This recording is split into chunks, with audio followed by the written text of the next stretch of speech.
Hello and welcome to all my awesome subscribers and audience. Today we're going to be talking about, no,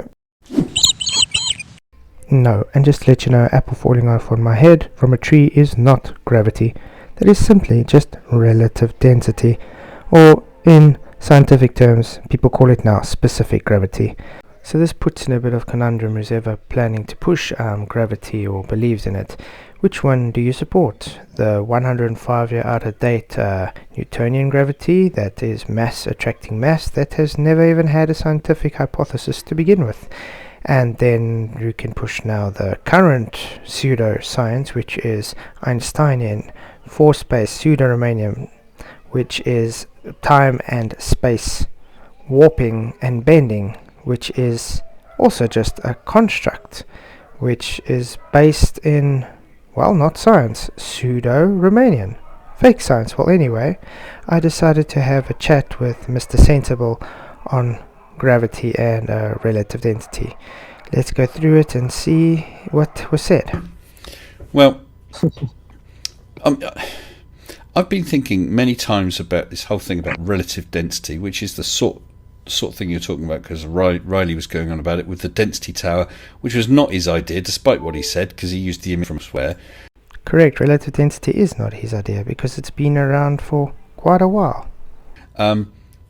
The way I was thinking of a way that I could try and explain why two objects, or an object such as a tennis ball, would go. You're saying if I let go, it would go down because it's denser than the air.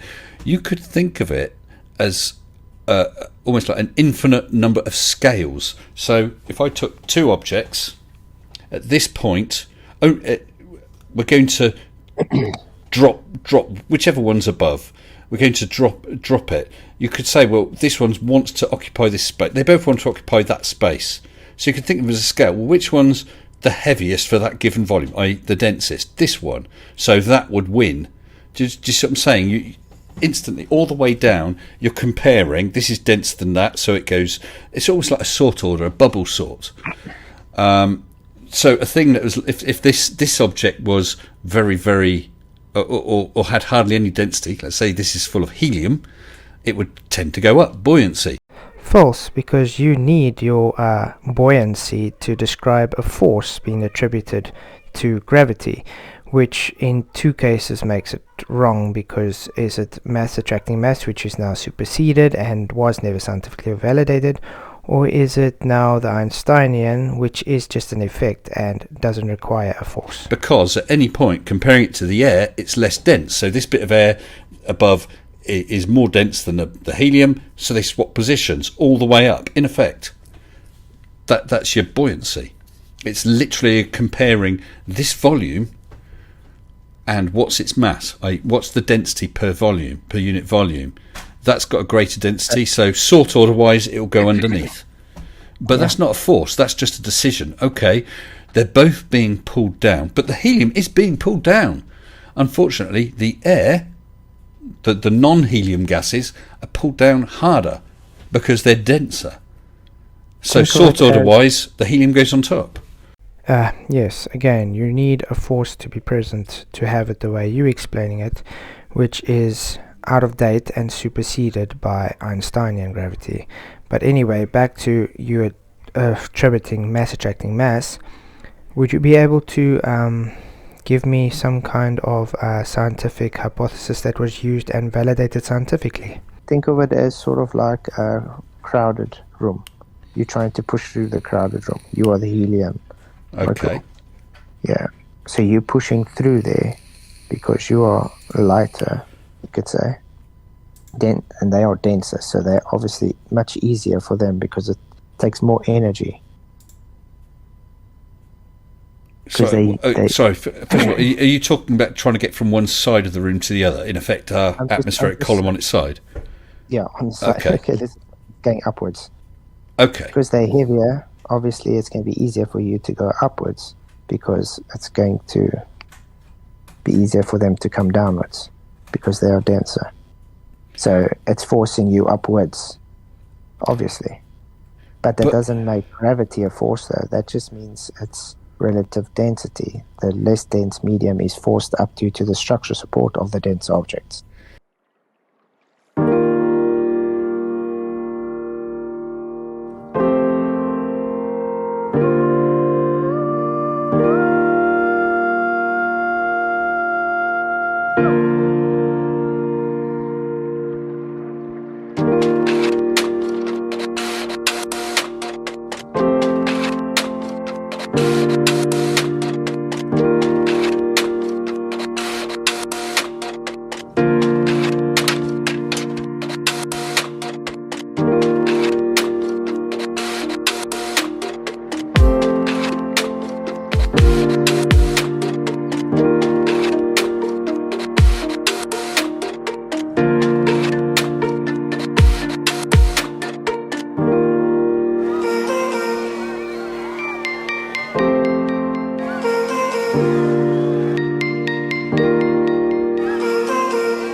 Researchers, debaters and debunkers. The so-called force of gravity is only required to have us believe that we can stick to an imaginary spinning ball Earth. We are told that it is the entire mass of the Earth, that is the density of the Earth in a specific volume, a sphere, is responsible for the weight of objects on or above the Earth.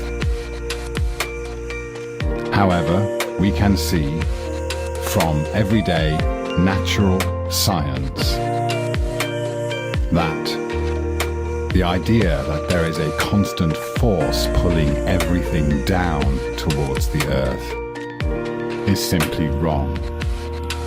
So keep in mind that we are told our weight is a direct result of the Earth being of a particular density held in a sphere of a particular size and volume.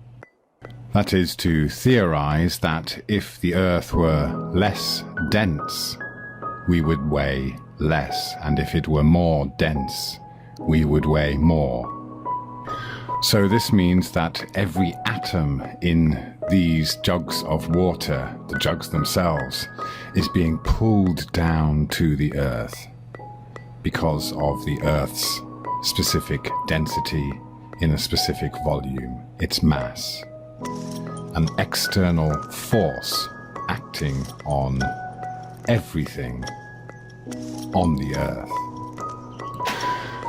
So, of course, with the presupposition that there is a downward force called gravity, which is only really measured when dropping things through the air, we then have to counter that force with a buoyant force. But we can see here with these two jugs of water that one is more buoyant than the other.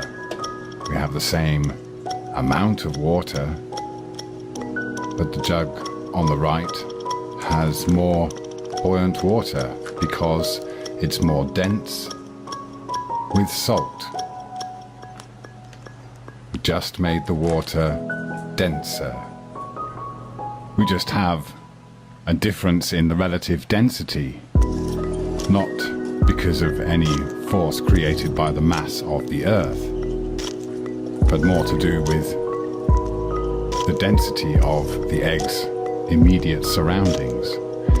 And so now we make the water less dense by adding some of the non-salted water.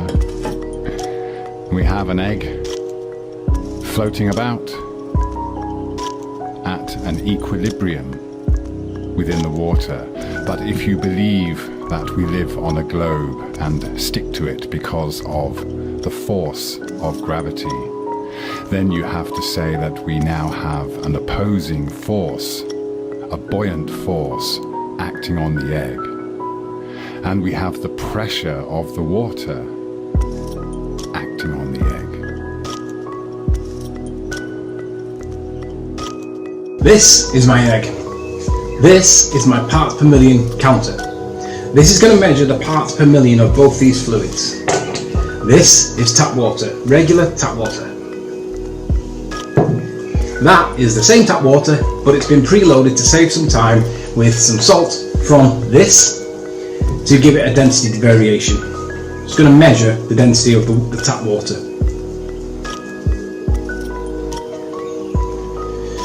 So while it settles down, it takes a little bit of time. Okay, that's coming in at 212 parts per million tap water. Don't know what that means. It's just a number. It could be unicorn farts. It's just a number.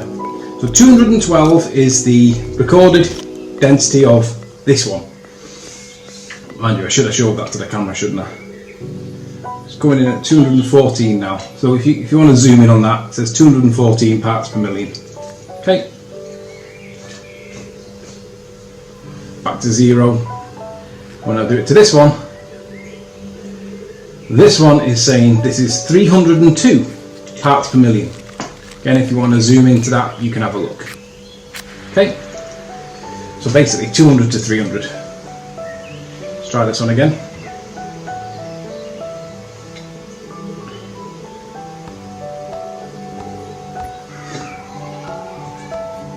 $208. Yeah, it's about 200.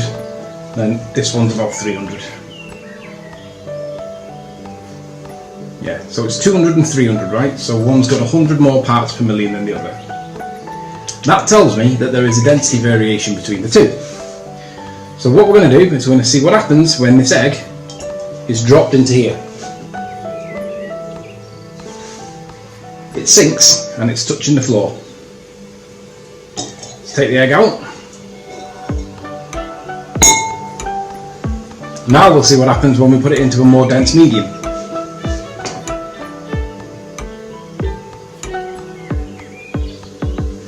So whilst that's settling down, this was done last night because it takes ages for it to dissolve and it get to a point where it's saturated. And I've got some residue at the bottom that is salt. So at the bottom at least it's getting relatively saturated. So I'm going to give it a stir to stir it up so that it evenly distributes a little bit better. Because what I'm hoping to do is get the egg so that it's just sat above the bottom of the thing. Some people will argue and complain and say that I shouldn't have stirred it, I should have left it as a gradient. It doesn't really matter. Because what we're trying to establish is, if the medium is different, does it make a displacement? Does it force a displacement? If it forces a displacement, according to Newton, there is force. This is just normal table salt from your favourite supermarket. Other supermarkets are available. We can tell that the density of the egg is equal to the part in the glass where the big liquid is. What I'm now going to try and prove is that if I change the density of the medium, I will cause the effect by adding salt. So if I can change it, because I'm the experimenter and I'm manipulating my presumed cause, my independent variable is the medium, that egg moves, I've caused it. We know the parts per million is about 300. All we need to do is pour some of this in. Hey, what do you know? The eggs immediately moved. Didn't have to wait for that, did we? So, what's the explanation? Well, I'm going to measure this now. This isn't going to be much more above 300. However, if it reads anything above 300, then that'll do for me. Let's have a reset. There we go. So the density is reading around about 309, 308, 309. You can have a look at that on the camera if you want to zoom in. But I've just made the egg move. So what's the cause? Well, scientific method states that the independent variable is the presumed cause, and I presumed that change in the density of the liquid with salt would cause a displacement. You have two objects that of the same volume. If one has a greater mass than the other, it is denser, isn't it? So you have a cubic centimetre of something and a cubic centimetre of something else. If one of those cubic centimetres is made of iron, the other is made of marshmallow, the iron is denser, isn't it? Yeah. Obviously. Yeah. Sorry, I'm not trying to be rude, but yeah. Yeah. But, okay, so we've decided this cubic centimetre marshmallow is a lot less dense than this cubic centimetre of iron. What makes the iron, never mind the marshmallow, what makes the iron want to move in any direction? You need a force. You need something to move it.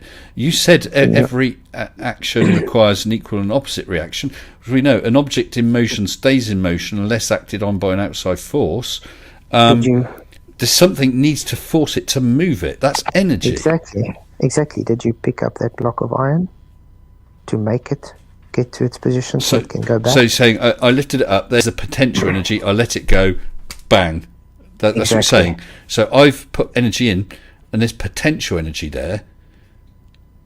But I'm resisting that constantly. I'm holding that. I'm resisting that. That's what. Eventually, my hand will get tired because I'm holding this up against a force. I'm pulling it, and that, if I pull it harder, it will go up. If I excuse me, just maintain it, I'm constantly. It's in equilibrium. There's my force holding it up against a force that's pulling it down. It's in a static equilibrium because you're forcing it to stay in that position. Yes, I'm forcing it. My force is equally balanced. It's in equilibrium with another force. Gravity. What force? Gravity. No, gravity. That's what you don't understand. It took you are the force that picked it up. You are holding it. It's taking energy from your body to hold it up. It is. And that is why you get tired and have to let it go eventually, because you are expending energy out of yourself to hold it up. As soon as you let it go, that energy that you put into that block is going to go down. But we're back to talking about that car. I'm expending energy, keep pushing it along. As long as I can keep pushing it, it'll keep moving along. I stop pushing it, and then the car it's got its momentum, it's got the energy that I've imparted into it, but it expends that against friction, which overcomes it. And it's the same with this. I'm expending energy, just like pushing a car. I keep expending energy, but if I stop expending that energy, then it comes back down again, because the force that's pulling it, the equivalent of the car on the side, that the force that's pushing it is overcome by the friction that's stopping it. But you've got the potential energy held in there. It's not going away until you've let it go. You've literally stored that potential energy into it. Well, then I should be able to let go and leave it there, shouldn't I? Why do I have to keep holding it? Because you're storing the potential energy. You put the energy into it as soon as you picked it up. And because you're holding it there, you're still holding it with the energy. It's not using any energy because you're holding it there. You are the one using the energy. So when I let go of it, if I let go of it, I will no longer be expending that energy, keeping it in static equilibrium. To be in equilibrium, it's got to be one force balanced against another. As I said, if I'm pushing my car, really in equilibrium though. Well, I mean, I might be sort of, it might be going up and down a bit, but as near as damn it, if I keep that still, like pushing that car, if I push it gently, I'll only go slowly. If I get faster and faster, expend more and more energy, perhaps get a couple of mates to help me push the car, we'll be able to push it faster because we're putting in more energy. And you're going against friction because of the road. You've got surface against surface. Yes, there is friction, yeah. And the friction is what we're overcoming. Because there's three of us pushing a car very, very hard, but there's only a given amount of friction. We're able to keep that car rolling at, let's say, 5 miles an hour, as long as we don't get too tired. We give up, and then the friction, which hasn't changed, becomes greater than the force pushing it. Two of those guys drop out. There's only me left pushing it. I can't keep up the same amount of force. The friction overcomes the energy I can put into it, and a car gets slower. And it's the same. It's the same with this. While this 3 fingers or whatever, this much energy being expended to resist the pull downwards, we can maintain it. If I give up or let go, I'm not putting any more energy into it, and so the downward force overcomes. So it doesn't just hover there. There's a force pulling it down. That's the problem I'm trying to explain to you. Pushing a car is already on the ground. You've put that potential energy into it. It's having friction. Obviously, it's going to stop because it's depleted that energy. You picking up that block, you've stored potential energy into that block. As long as you're holding it, that stored energy stays there. As soon as you've let it go, that potential energy is now released, and it has to get back to where it was. Let's take, for instance, you see an apple sitting on the floor. It's sitting in its relative equilibrium. You're walking up to this apple and you pick it up. Now you're going to drop it. What did you observe? Well, it was in its natural tendency. That apple had potential energy when you picked it up, and as soon as you let it go, it had kinetic energy. Simple. Well, I've just had a That's because it's denser. I've had a super chat that I think is relevant. It's from Mr. Brian Pop Robson. Thanks, Brian. £4.49. But without, this is what Brian says, but without gravity, you would not be expending energy. You would be at equilibrium. What a clown. I had to read his super chat. Yeah, but I don't agree that. Because you have to create energy to have the energy, potential energy stored to release the energy. You can't create energy, can you? You can convert energy from one form to another. Obviously, convert it. Okay. Yeah, because that doesn't come from nowhere. No, that's right. And it doesn't go away either. It transfers. But, We're sort of saying the same thing, but the difference is I'm saying there's no force pulling it down. It's just the potential energy that's stored that has to be released, and that's where it's falling. Yeah, okay, but we've got potential energy here. When I let go, are you saying that energy is actually used to move it downwards? Yes, exactly, because you've stored the potential energy. That's having a linear momentum stored. That energy is stored, so as soon as it's let go... Well, I would say the amount of calories of energy I've put in to lift that up could be, and this is where my physics definitely gets weak. I've put calories into lifting that up, so that those calories, that energy, is available for work. Whether that work is how hard it hits something or how loud, but the potential energy or the energy I've expended by letting go. And no longer expending that energy, that's not making it move. I don't. We're coming to a bit of an impasse here. Let me try and do it another way. Okay. You've got a brick on the floor. Yeah. Sorry, a brick on the floor. A brick on the floor. It's just sitting there. Yeah, a brick. It's just sitting there. Nothing's happening. Yep. You take it. You walk up to it. You take it with your hand and you pick it up. Yep. Now you walk upstairs to a double-story house or whatever, and you decide to hold it above and drop it. Yep. Did it take physical energy to pick up that brick and move it to the top story, and then you physically had to use energy to store into that brick? As soon as you've left that brick, it has already stored that potential energy. Thus, it will go back to where it came from. So it goes downwards because it's denser than the air, and it depletes its energy. Then it sits at static equilibrium again. Okay. I don't know how more simple to explain it. Okay. Well, let's take your example. I pick up a brick outside. I carry it inside. I walk upstairs, open a window, hold my arm out with that brick, but I've held it over a well.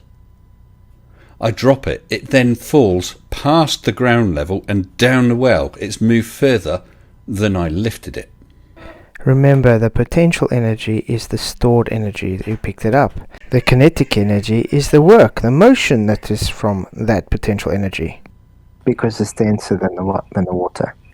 Yeah, but you said it's due to the stored energy. Well, if my remember, energy was 100 joules or whatever it is, or 100 calories to lift it from ground level to the point where I'm holding it out the window, that's 100 units of work or energy I've put into it, but it falls further than I lifted it.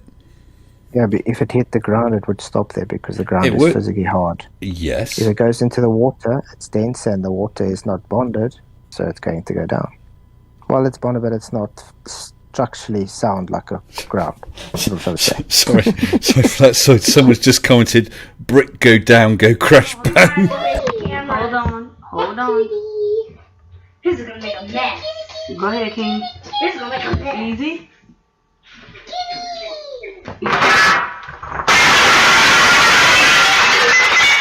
Oh no! Our table! It's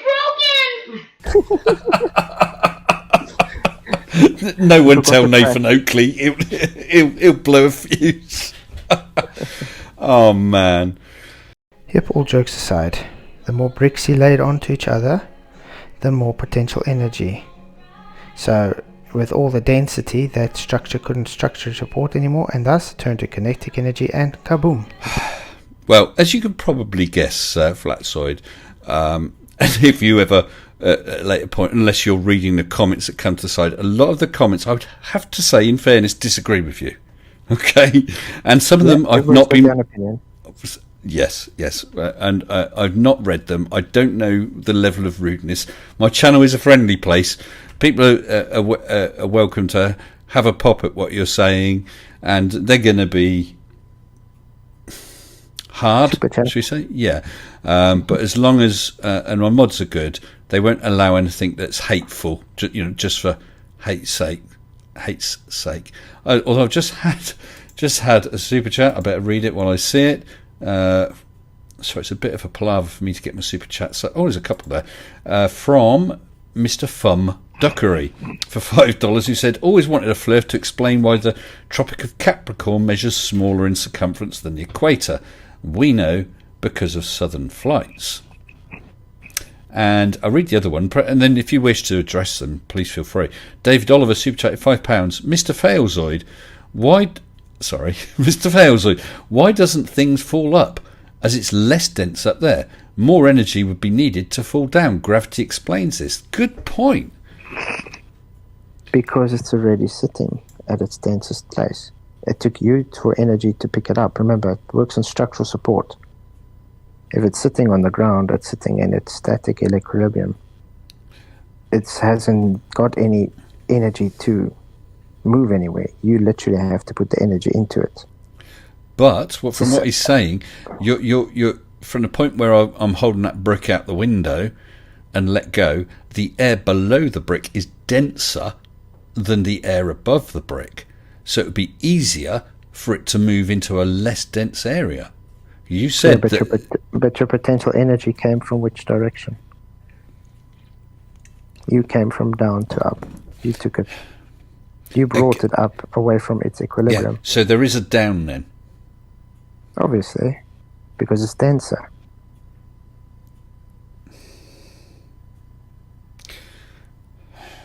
I know what you're trying to say.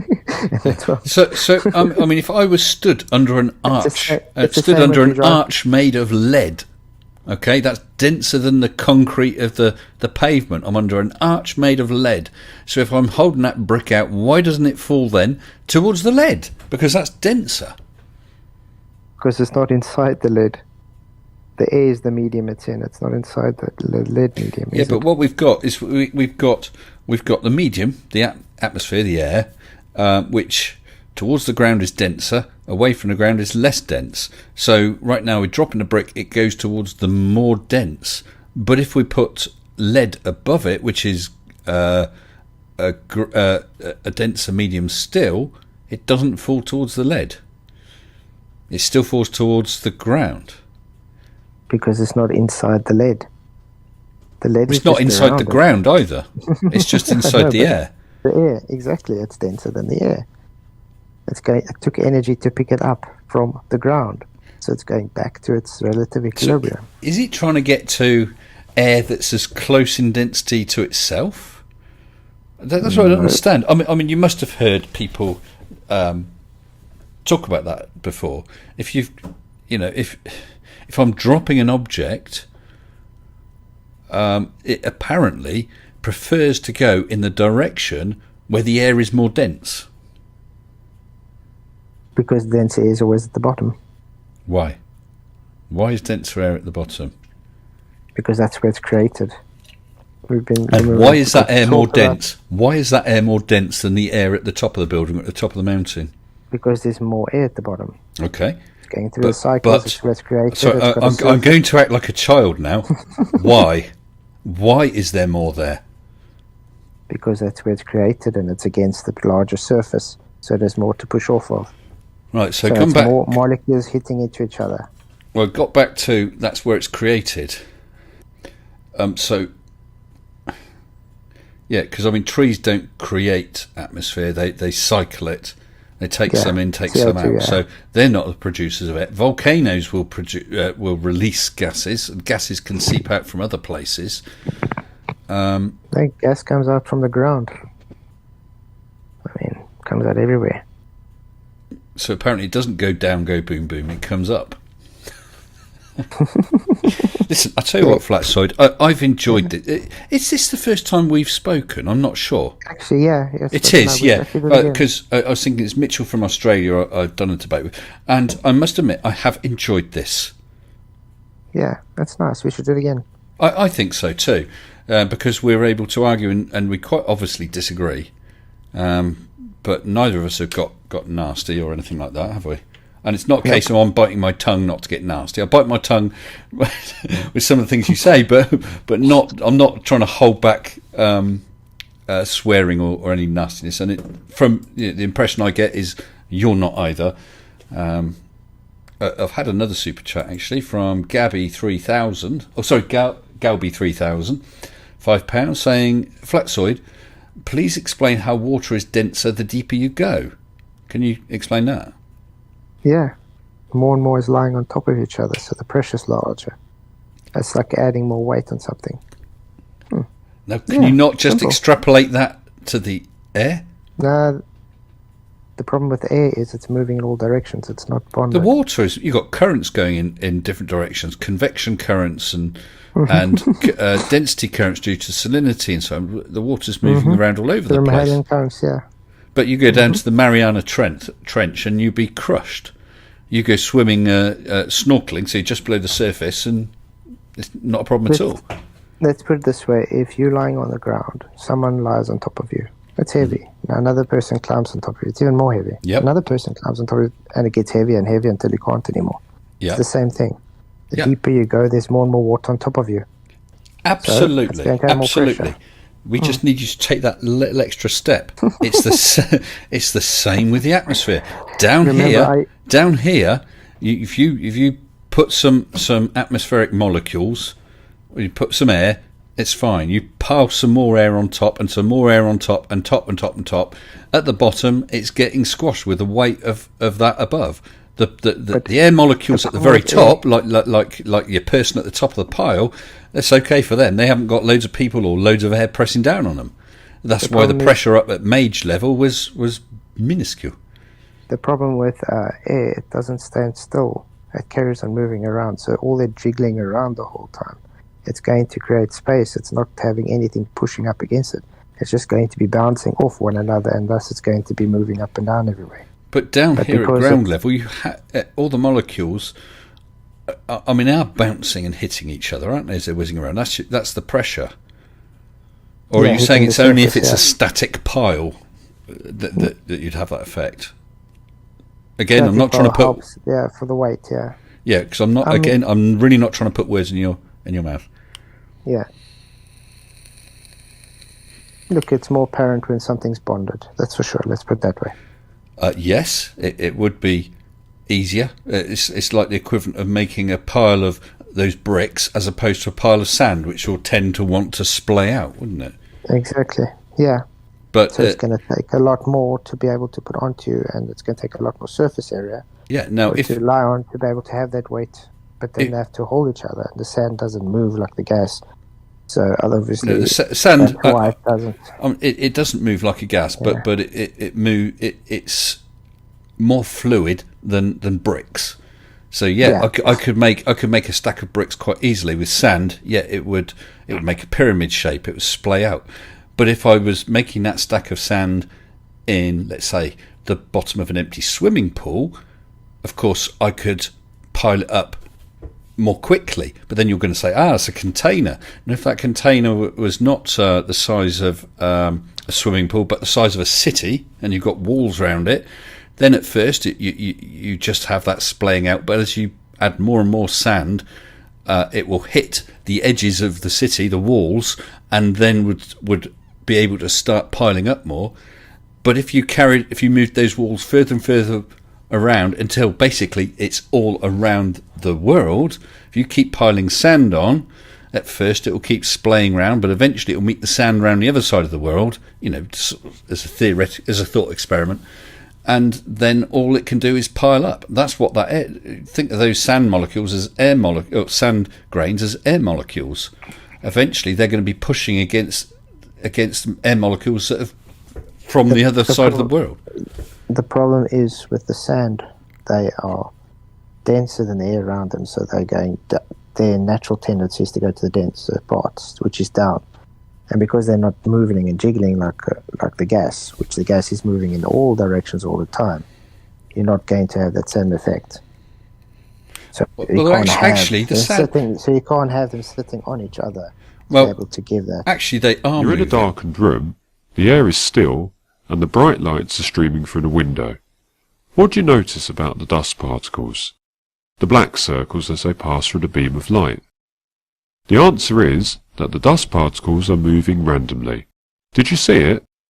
The dust particles are not always moving downwards, but are moving in all directions. The dust particles are very small and are supported by a fluid. In this case, that fluid is a gas. You are unable to see the gas particles directly because they are too small, but you can see the larger dust particles. The reason that the dust particles move randomly are because of the gas, move in random directions quickly. This means they will have many collisions or will bump into the dust particles many times.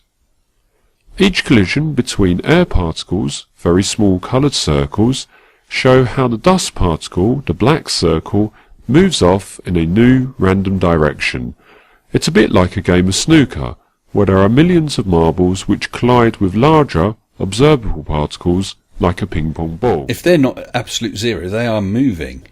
Everything is moving, isn't it? That's your temperature. Richard Feynman. Sorry?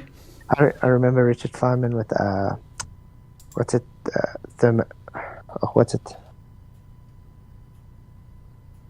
Trying to think of the name. Thermal expansion. It's very hard to imagine all the crazy things that things really are like.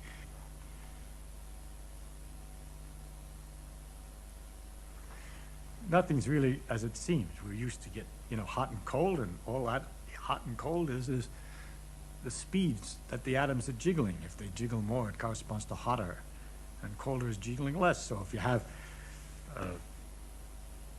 a bunch of atoms, a cup of coffee or something sitting on a table, and the atoms are jiggling a great deal in the coffee, and they bounce against the cup, and the cup then gets shaking, and the atoms in the cup shake, and they bounce against the saucer, and the heat heats the cup and heats everything else. And hot thing spreads its heat into other things by mere contact, because the atoms that are jiggling a lot in the hot thing shake the ones that are jiggling only a little bit in the cold thing, so that the hot heat, we say, goes into the cold thing. It spreads.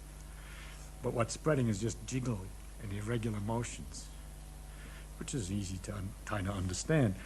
It brings up another thing that's kind of curious. That I say the things jiggle, and if you're used to balls bouncing, they slow up and stop after a while. But we have to imagine with the atoms a perfect elasticity. They never lose any energy. Every time they bounce, they keep on bouncing all the time. They don't lose anything. They're perpetually moving. And that the things that happen when we say something loses energy, if a ball comes down and bounces, it shakes irregularly some of the atoms in the floor. And then when it comes up again, it leaves some of those atoms moving, the jiggling. So as it bounces, it's passing its extra energies, its extra motions, to little patches on the floor each time it bounces, and loses a little each time, until it settles down, we say, as if all the motion has stopped. But what's left is the floor is shaking more than it was before, and the atoms in the ball are shaking more than they were before. That the organized motion of all these atoms moving the same way, falling down, and the quiet floor is now transformed into a ball sitting on the ground. But all that motion is still there in a form, or the energy of motion, in the form of the jiggling of the floor, which is a little bit warmer. Unbelievable. But anybody who's hammered a great deal on something knows that it's true, that if you pound something and hit it a lot, you can feel the temperature difference. It heats up. It heats up simply because you're jiggling it. Right. It's the same thing, yeah. With Richard Feynman's lecture on thermal expansion, everything actually is moving and jiggling all the time. Until it gets to absolute zero, then it doesn't. Then the lattice has stopped moving. Yeah, absolute zero, you've got no movement. But we're not going to get there, just like we're not going to get to an absolute vacuum. Yeah, obviously, a vacuum doesn't exist. Well, you go to... I don't know if you're aware, but if you... perfect vacuum. Sorry?